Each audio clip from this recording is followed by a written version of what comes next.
I will. Okay. Well, my in first of all, thank you very much for having me over, for inviting me. Hello to anybody that is watching.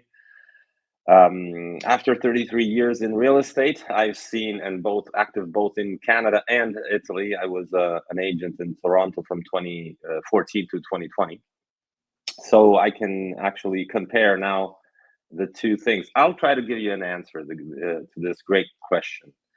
A lot has to do with culture, number one, and then with what is available.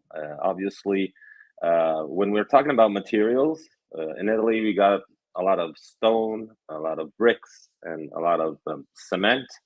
And in Canada, instead, all the majority of homes, let's say up to 3, 4 floors, they have a massive use of wood. So that has to do with what is available in the environment that the population is living in. And obviously, Canada is a very much younger country, so their planning could be done on a, let's say, unused, uncharted territory.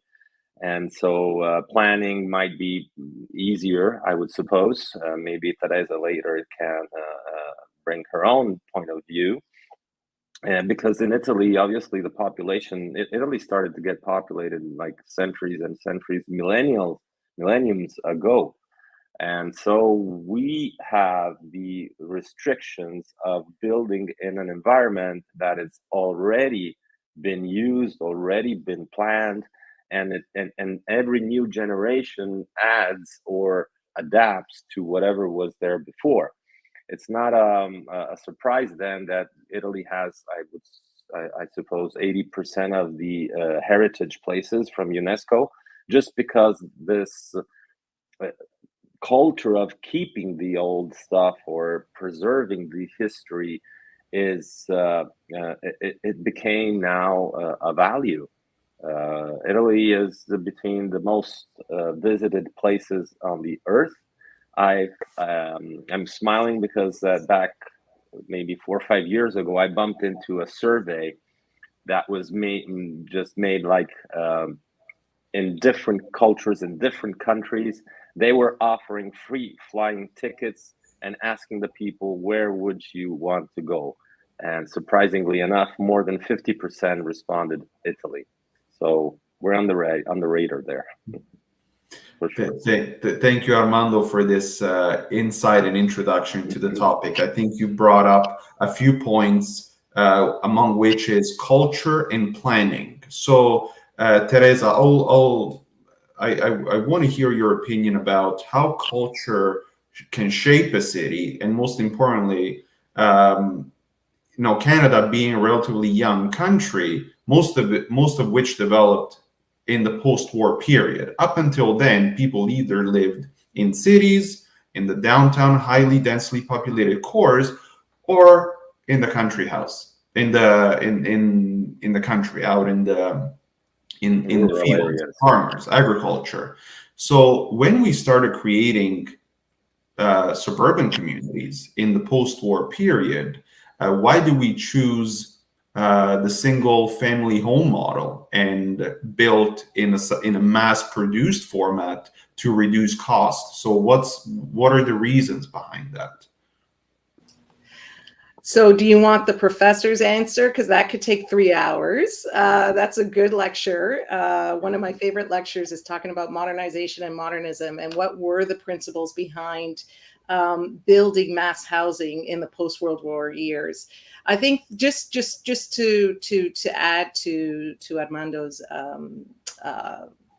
points, I think with Toronto's development history, we start back in the water, and I think culture is very important here. I think when we think about Toronto, and we start at the waterfront, right? And we are Canada, the USA, Australia. We are white settler societies where the English and the French came to Canada, but it wasn't uncharted territory. There were Indigenous peoples here, right? Yeah. So it was where it was the dispossession of lands from Indigenous peoples, and we need to remind ourselves of that. So what you see is the treaties were signed and such. There was this coexistence, and we saw growth from the ports, right? Toronto was an important port city, and we still have the distillery district to show us our industrial past. But with time was the expansion of that settlement, and we had then the core of the city, as you mentioned, and then we had the inner suburbs, which is our bureaus, as we're known as Toronto the Six because of our bureaus in Toronto, Scarborough, Etobicoke, North York, York, and then those bureaus then expanded into the region, right, into the suburbs. As I live in Richmond Hill, Woodbridge, and where we saw the Italian community move into the suburbs, right, which is brings me back to that culture where we started to see the suburbanization of immigrants, and particular older European immigrant communities such as the Italians from the city to the suburbs, and then this continued growth and expansion outwards in the region. And now we have these mega regions, and Toronto is a mega region, not a mega region, but it's a the Golden Horseshoe. It is part of the Golden Horseshoe, but it's a trend similar to other places in North America as well. Right. So we're seeing this expansion now. What you're saying, why did this happen in the post-World War? Why did we want the single-family homes? Well, this was the suburban dream, right? And it was a way of we started to see veterans coming back from the wars, and the need to build good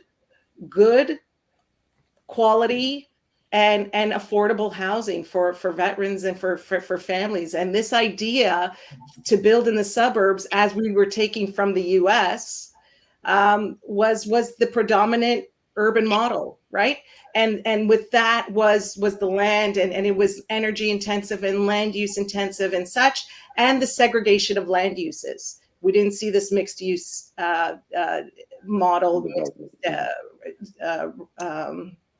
zoning.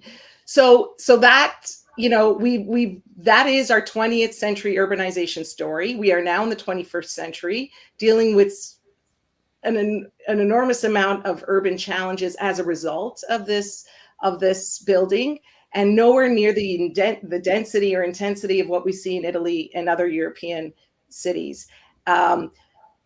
So I'll leave it to that. But in terms of culture, I think it's important that the big house and the white picket fence and the nuclear family of 2.5 children. This was very much the what we call the heteronormative, the values that were embedded in this particular model of development.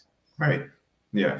And Very. I mean, bringing the topic back to Armando and hearing a bit of what happened on the Italian side, and why, according to recent studies, I remember seeing a study that said that today about the vast majority of Italians live in apartment buildings, typically in or around cities. So how come Italians can raise families in a condominium or an apartment, while in Canada and broadly the United States, it seems like the big house with the backyard and the 2-car garage is the necessary step before you even consider kids? Why? I'm just going to jump in with you, Luigi, on that. I'm sorry, we didn't have a chance to do an introduction, I guess, for technical glitch at the beginning. My name is Sabrina DeMarco. You're muted, Sabrina. Good morning. I guess we didn't have You're muted again.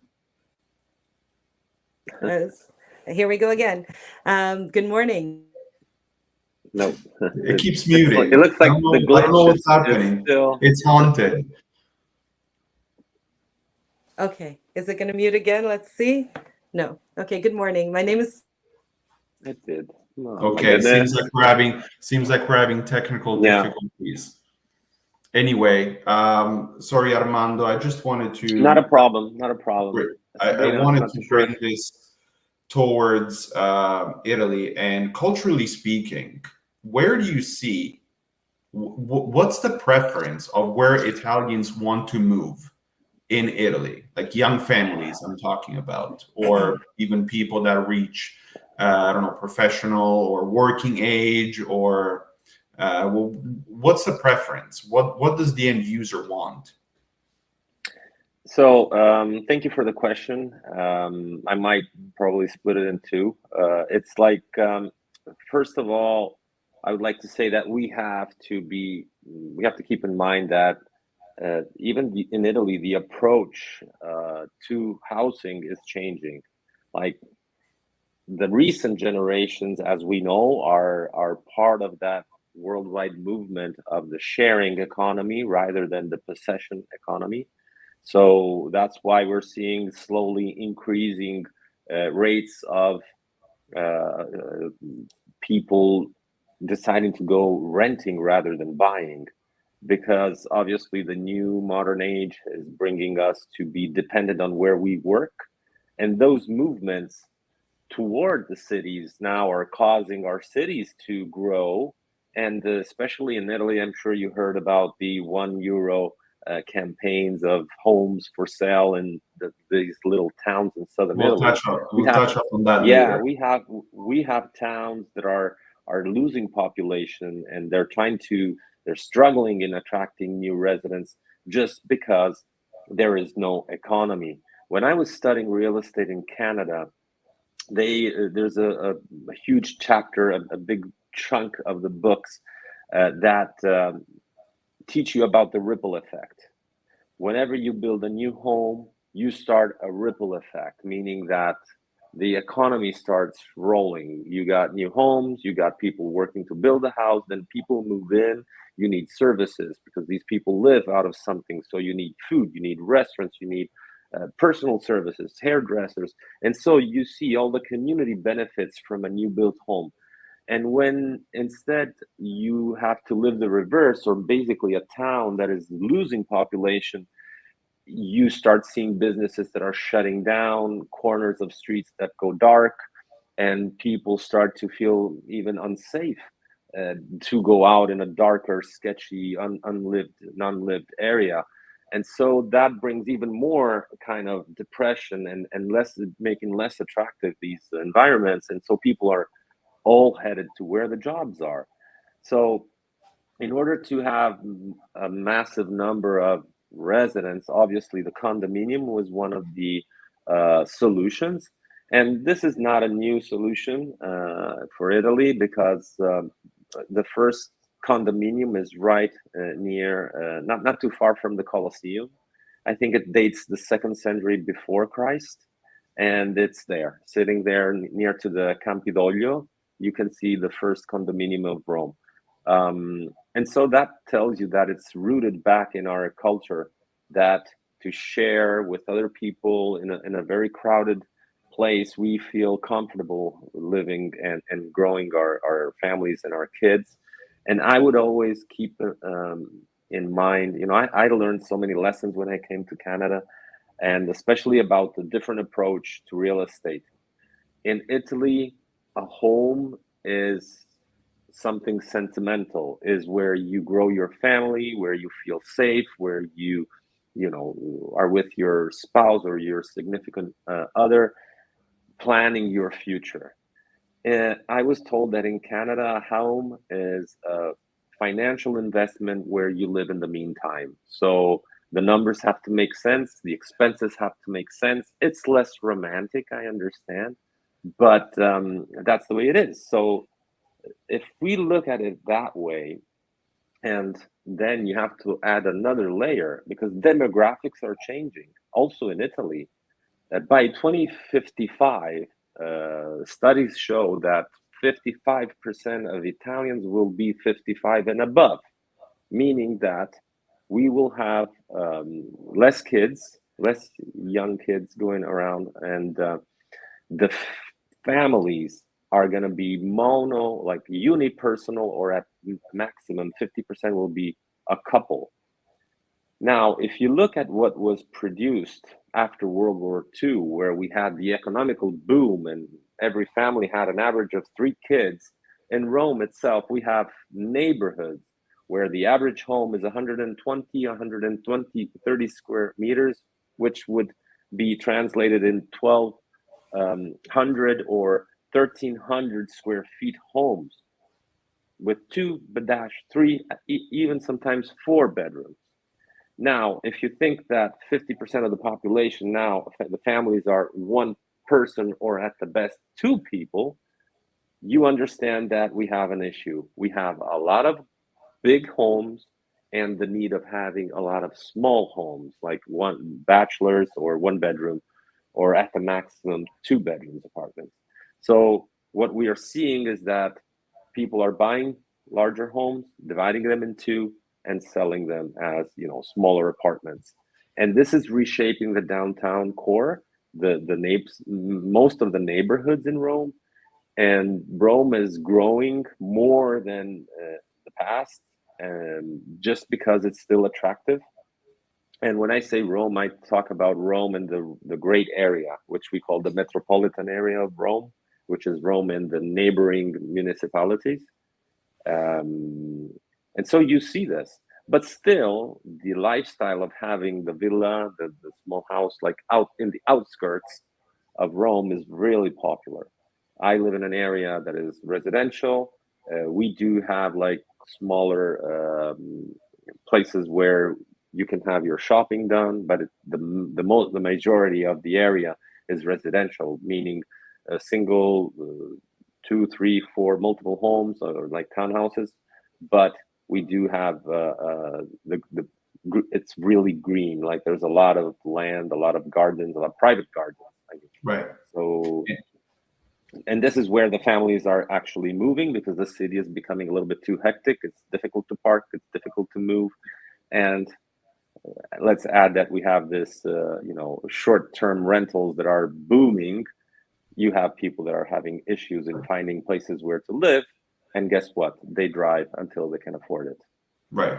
Yeah. So we're seeing similar trends in North America. Toronto is one of the fastest growing markets in the world at some point. So home scarcity is on every headline every day. So you speak about people taking control of their homes, dividing them up, and providing more individual level housing for the market, for themselves, or to resell to others.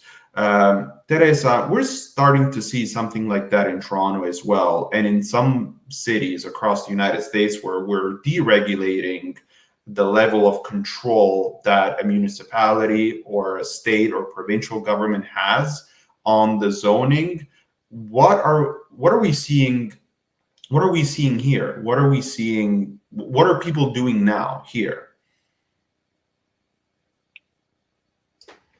It's such a complicated question again. Okay, so I think that I like to first start this by saying, preface what I'm going to say by saying, when we think about housing, Armando, you mentioned here, when you came here, you were told that it's a financial investment.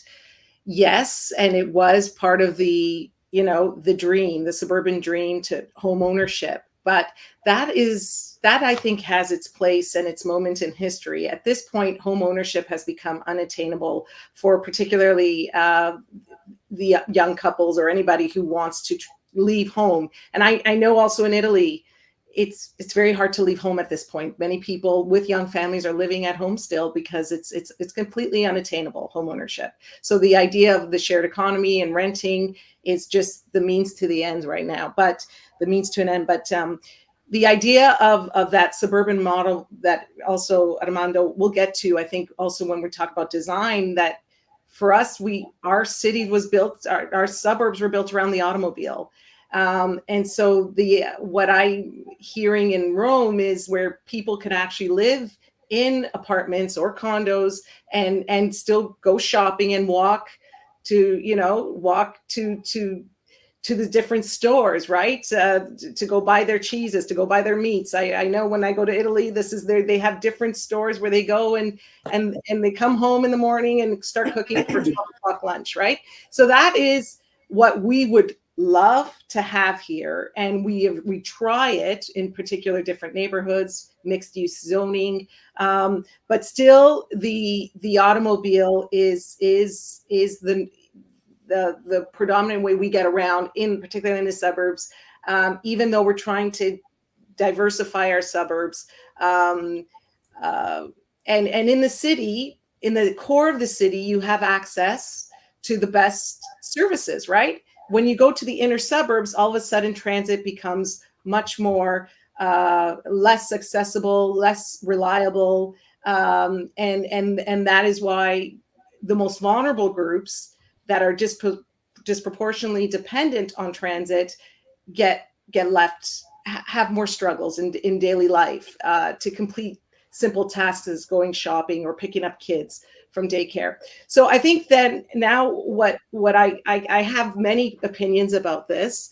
I can understand the argument being made that in this economy and within this climate of neoliberal capitalism and the dominance of the shared economy, that this allows more flexible options for people to find housing.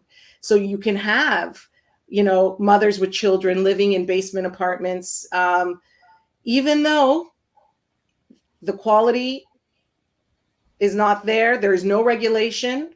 They're not to code. All these things, you at least are providing some secure housing. So that argument is a strong one for me. However, what I don't like and what I'm seeing is, we have the opposite problem, Armando. Here in Canada and the US, we see that small units are the norm, being built in condos, so that when you have families with 2 to 3, 4 children, particularly new immigrant families, this is why the concentration of new immigrants are in Scarborough, are in the inner suburbs, because that's when we used to build apartments for families. Now we build condos that are for hardly one person, I don't know, half a person, and again, very expensive. So it's that this idea that we're actually not building condos could be an answer, a more accessible way to home ownership, but not the proper, not always the right form of housing for families, right?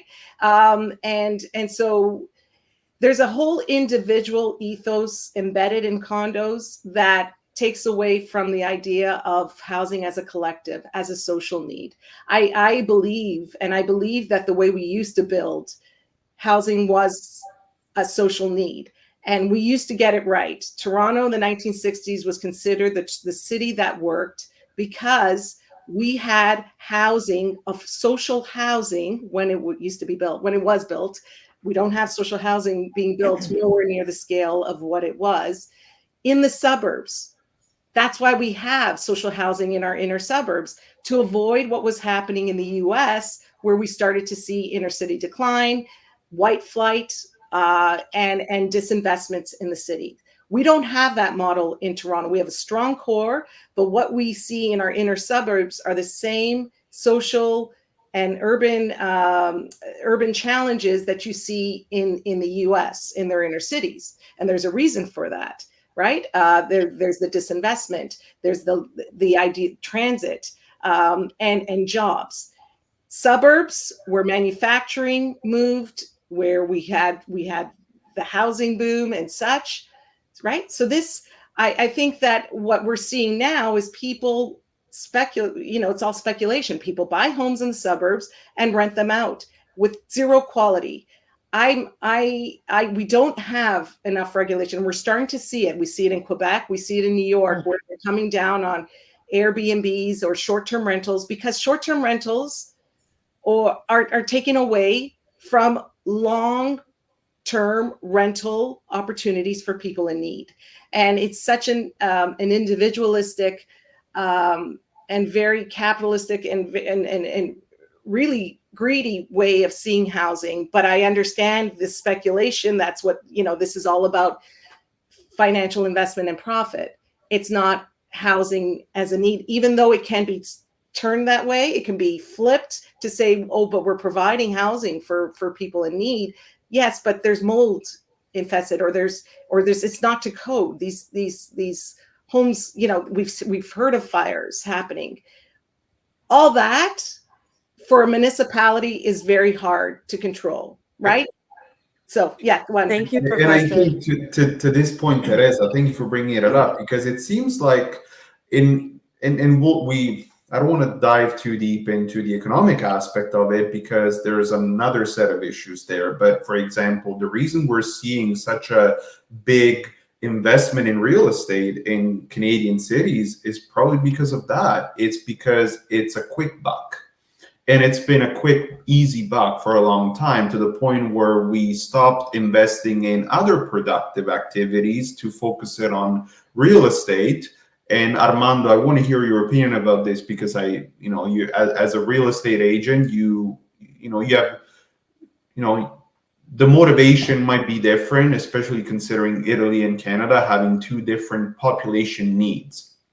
Canada, at least in the bigger cities, is growing, and we're facing record level of immigrations. Well, in Italy, even though there is ever growing immigration, but Italy as a whole is declining in population. So the immigration cannot compensate for what goes out. Now, having put these two things on the table, so the financial aspect and the financial incentive to flip homes or to rent homes out, providing a substandard service and taking advantage of the demand, right? So, Armando, do we see something like that in Italy? Do we see this? Do we see landlords sort of playing on that? Okay, as usual, great questions. What happened, like maybe 6 months ago, it hit the news in Italy that all of a sudden in Milan, we started seeing university students put up their tents and sleeping outside because they were not able to find a place to rent. And in order to have, their right to study, they needed to sleep somewhere. So that sparked a new movement. So, or let's say maybe got to the eye of the public, because it was an issue. It is an issue. I want to give you a case that happened to me. My last rental advertisement was online for 45 minutes. I collected 32 leads and I rented it out the same day. This shows you that the solution is in supply and demand.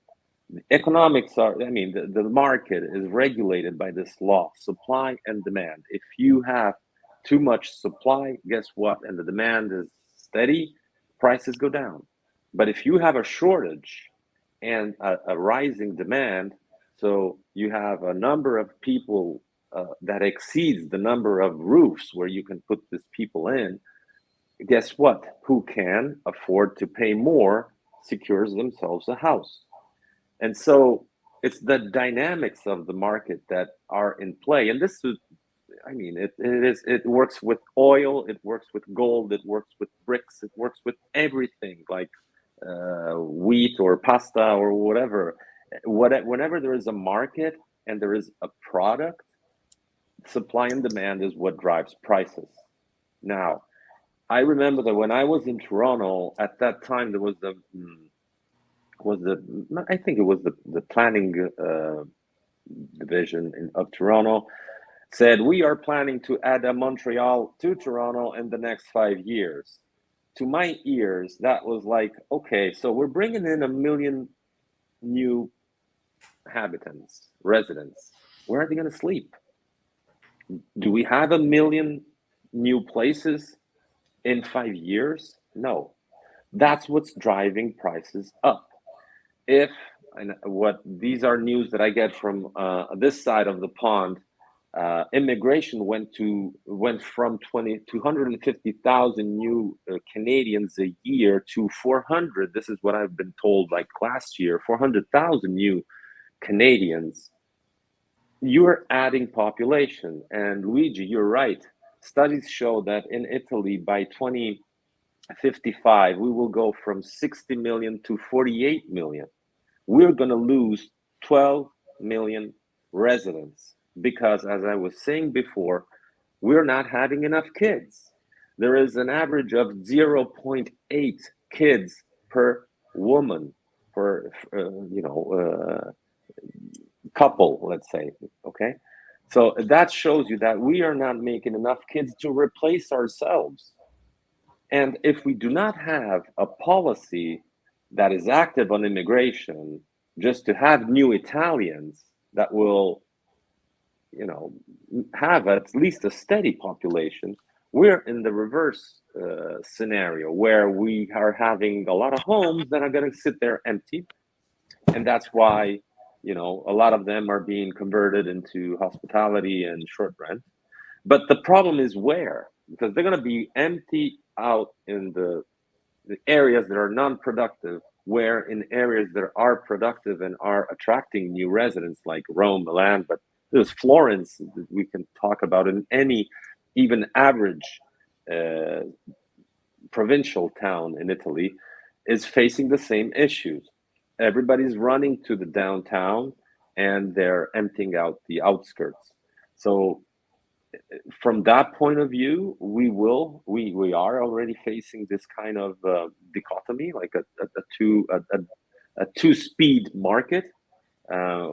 Places where we have an absorption rate of 2%, and places where the absorption rate is like 40%. Rental rates increased 18% last year in Rome. And if we go study the Rome's inventory of homes for sale, it's declining because a lot of them are being switched to rent and to short rents, especially. We have a Jubilee coming in. We have the 2026 Milan and Cortina Winter Olympics coming in. Italy has a great attraction with their own, food and culinary or cultural or even nature. Just let's think about the coastal areas. Italy is attractive, but we need places to have Italians to stay. So I believe even if we change country, the issues remain the same, because then we got a lot of people that cannot afford a home anymore. Jobs here are not steady as they used to be. They're not paid as they should be. Average paycheck, I believe, in Italy is around 1,800 euro per month. Okay, where cost of living is rising over the roof. So we will see what happens in the future, but I'm sure it's going to be a difficult equation to solve. And this is why personally, I have a hard time believing that the individual need can correspond to everyone else's need, because we brought two topics. One is tourism. So I can, if I just worried about myself, I'm in a touristy area in Rome, let's say, I'm going to put my house up for short-term rental, right? Now that, provides me with a financial incentive, and it makes me, it makes it attractive. Economically happy. It will make me very happy, of course, but in the long term, let's take this to the limit. If everyone has their houses for short-term rental, we get to the point where there's nobody else to rent to eventually, because we're seeing it with tourism, especially in the smaller, highly touristy cities, but also Rome and Milan. It's the quality of life has decreased, also due to the presence of tourism and the lack of options that come in the housing market. So what kind of society are we building if kids are not incentivized? If the family, as we said, in the post-war period, the single family home was intended to raise a family in, and in the 50s and 60s, we used to build condos family sized. Well, now we're saying, well, we're going to build a lot of homes. We're going to build 2 million homes. But what homes are you building? Are you building cardboard boxes, 400 square feet each? So this is sort of like the question that I want to throw to our audience as well, when they say, oh yeah, but we're building homes, or we need more homes, which is absolutely true. But how do we build homes? Where do we build them? And how large? So there is another thing that I wanted to piggyback based on what Armando said was going to work. Like Toronto, for example, but like other cities in North America, they have over 90% of car usage. And Toronto hit me particularly hard because it's the slowest city in North America. Like, what's happening? What's happening at the legislative level? Are we aware of these things? Are people talking about it? Oh yeah, I mean, I think the mobility challenges within Toronto isn't this is a chronic issue. It's intensifying.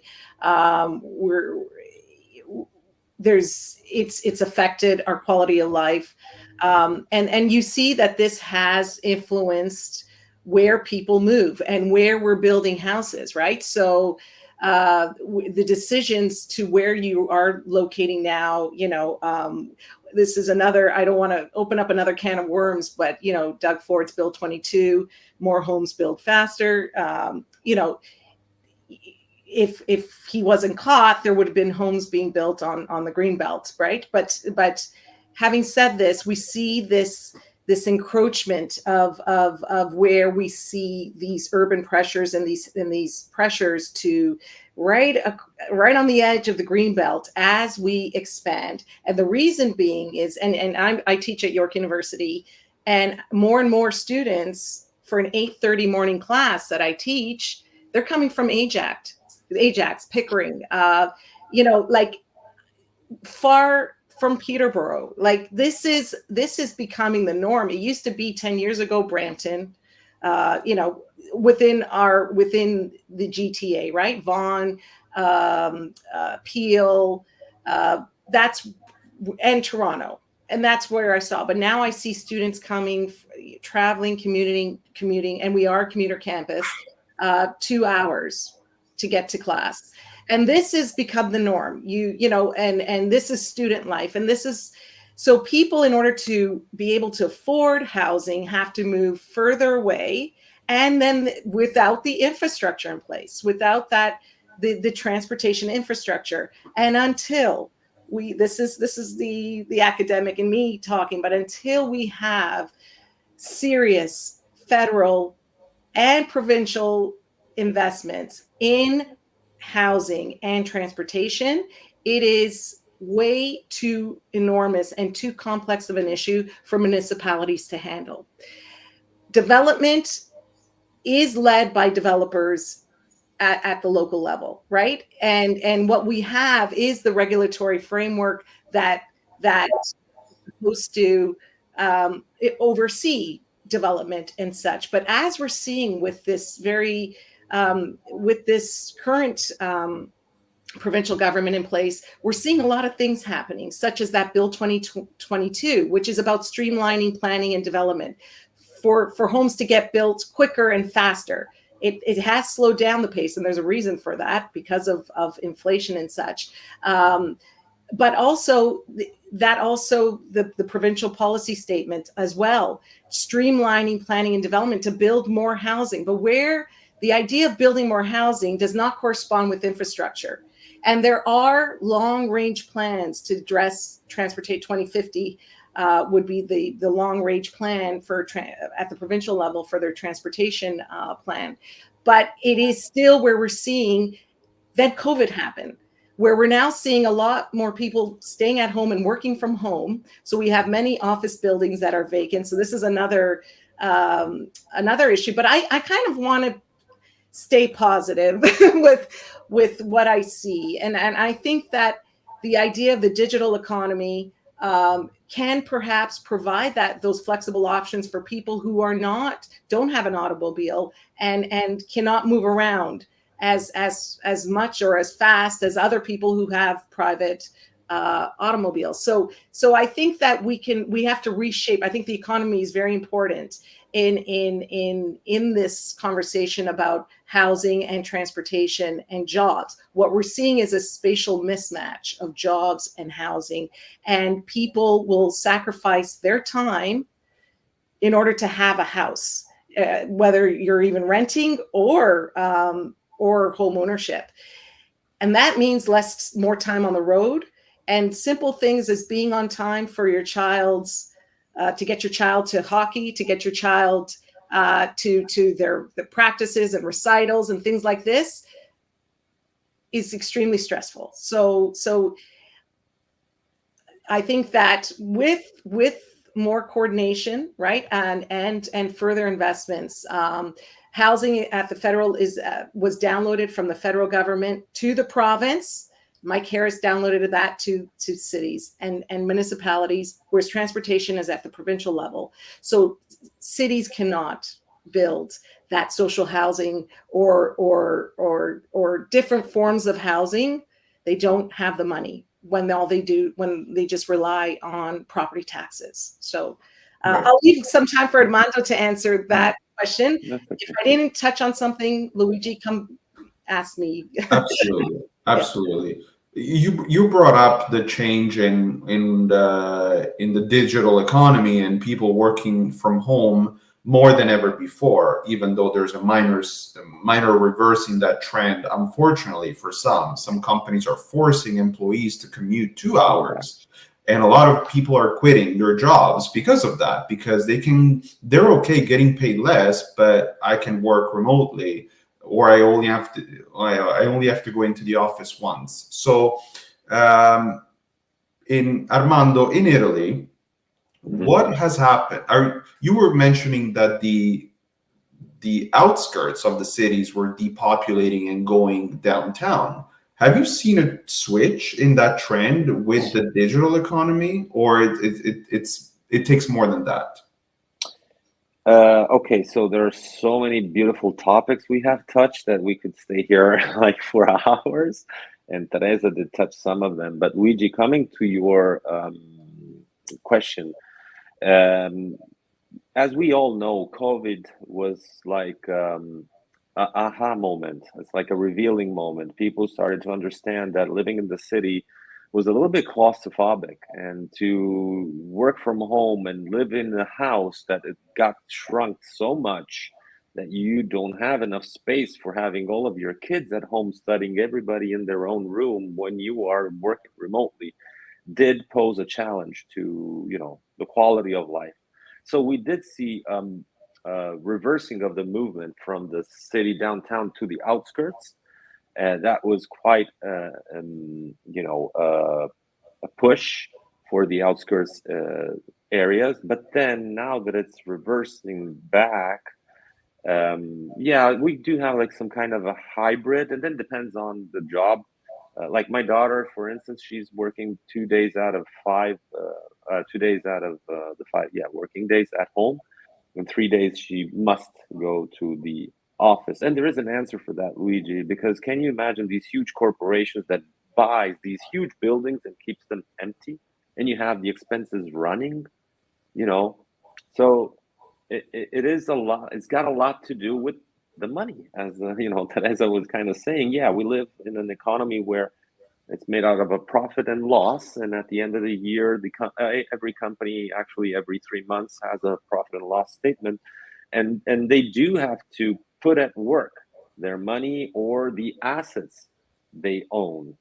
So there's no, why should I pay a lease downtown if then my employee are at home?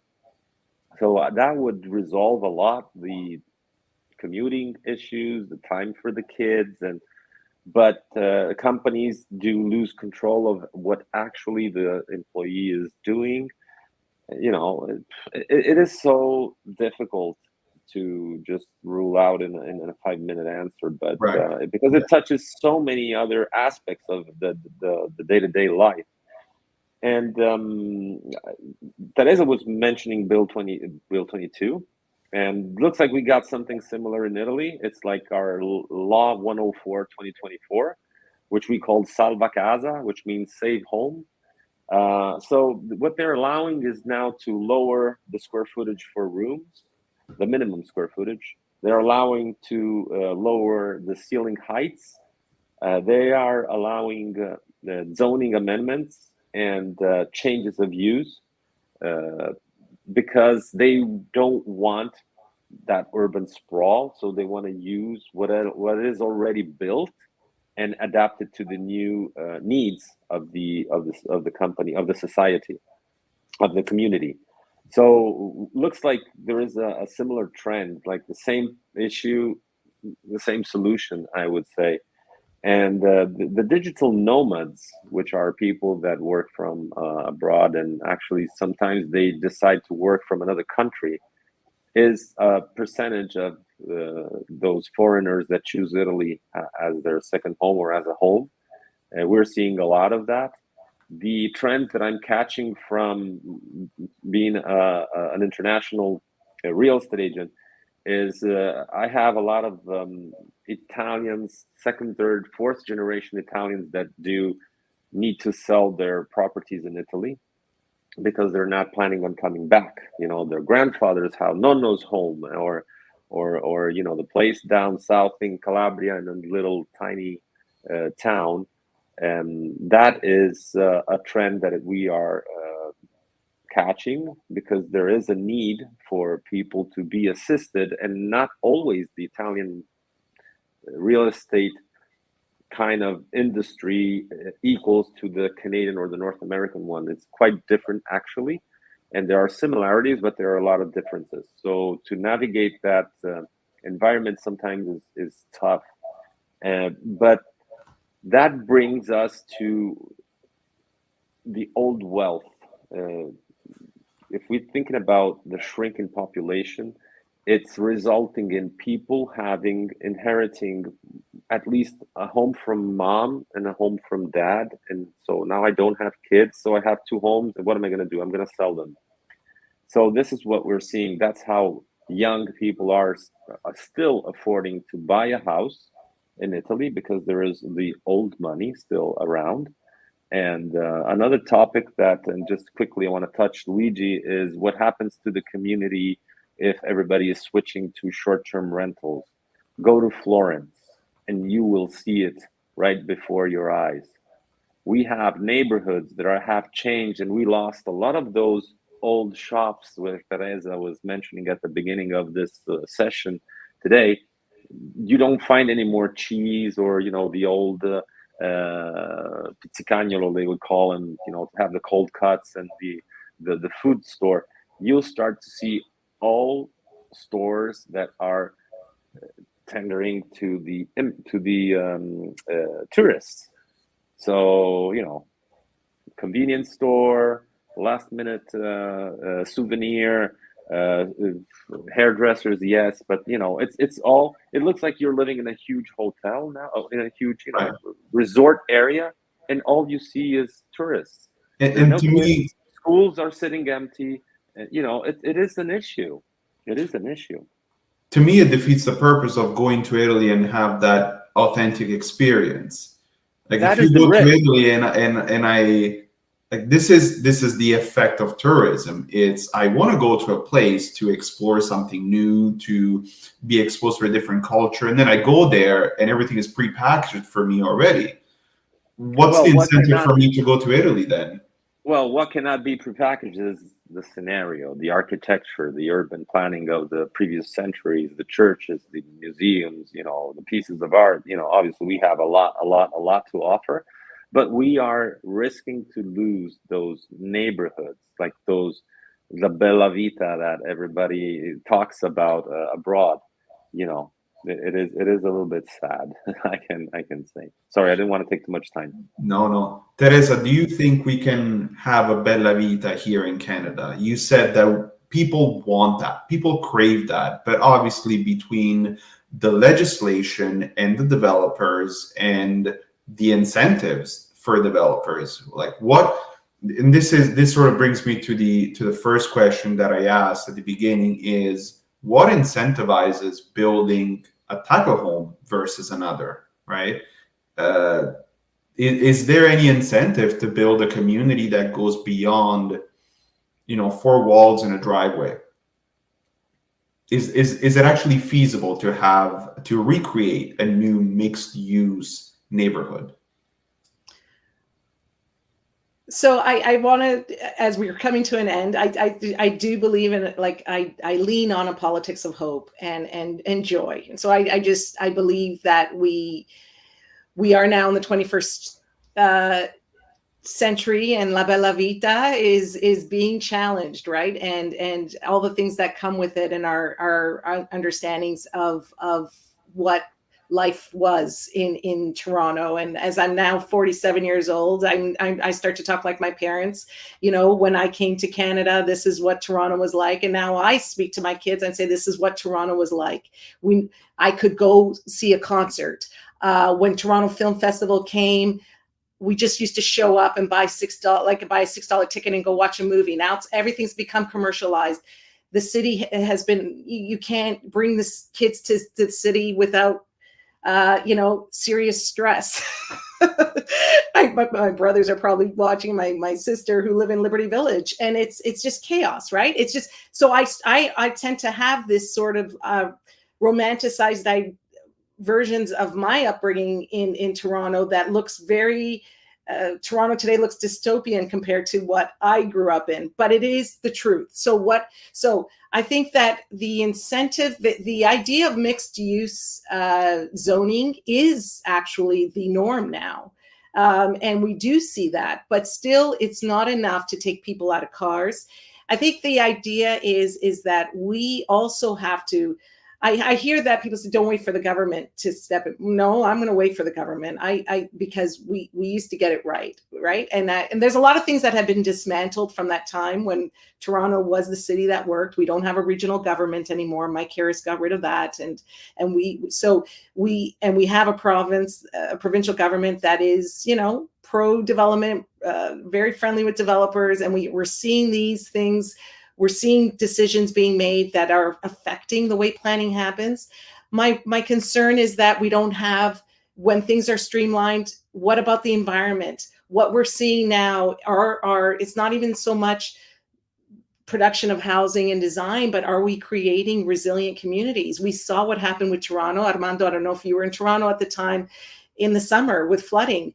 Many of our, Toronto is built on a floodplain, and we have to deal with this. So we've got 20th century infrastructure issues, and while we're still trying to catch up to repair and such, we also have to build new infrastructure. So it is, I think that the idea is it's very difficult to sell this when people, as I said, people are willing to get in their cars in order to have a home and commute. But the digital economy maybe gave them a moment where it's like, oh, this can happen. And now we're kind of being forced. Right. But it's not that I don't disagree with we need to be in contact.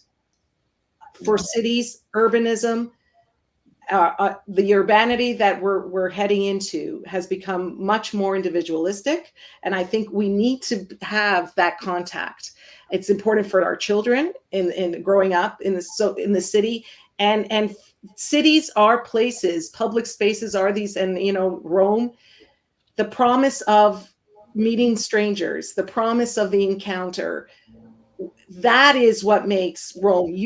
That will always be embedded in Rome. Human fabric. The human fabric, but also so we might have that here in our former Dundas Square. We might have public spaces, but it is not the same intent. And when it becomes commercialized, as we see, it reshapes the experience. I don't know if I answered your question, but I'd say it's a very complicated.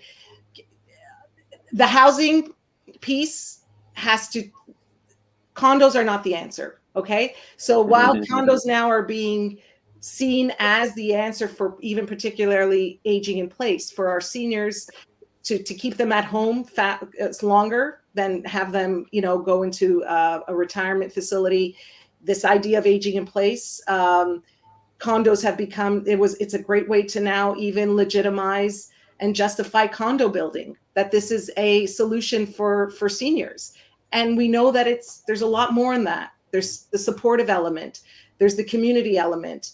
But, you know, we have a serious challenge here, not only with housing, but social isolation. And we're seeing that with our aging community. And just to end quickly, I just read yesterday, I read about digital nomads, Armando, which I find fascinating in Italy. But there's a new app that is connecting international students with seniors in Canada, so that we know that, you know, whatever's happening with international students, we've lost international students.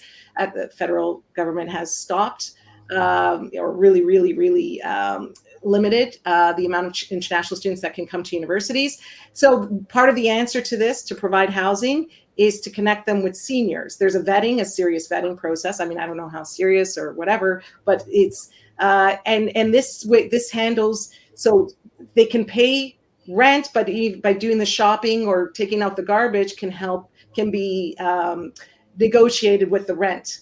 And this handles the housing, the student housing issue, and the loneliness issue. I don't know now if my mother-in-law, who lives in a condo, she just put in her second bed. I said, let's you know, Mama, do you want a student with you? It's like, you know, how's that going to work out? But anyway, this is one solution. Again, that's relying on individuals versus a collective response. And to end on socialization, there is a show on a streaming platform that investigates why there's this place in Sardinia where people live well above 100 years old, and they found out that community, physical activity, walking, and obviously food.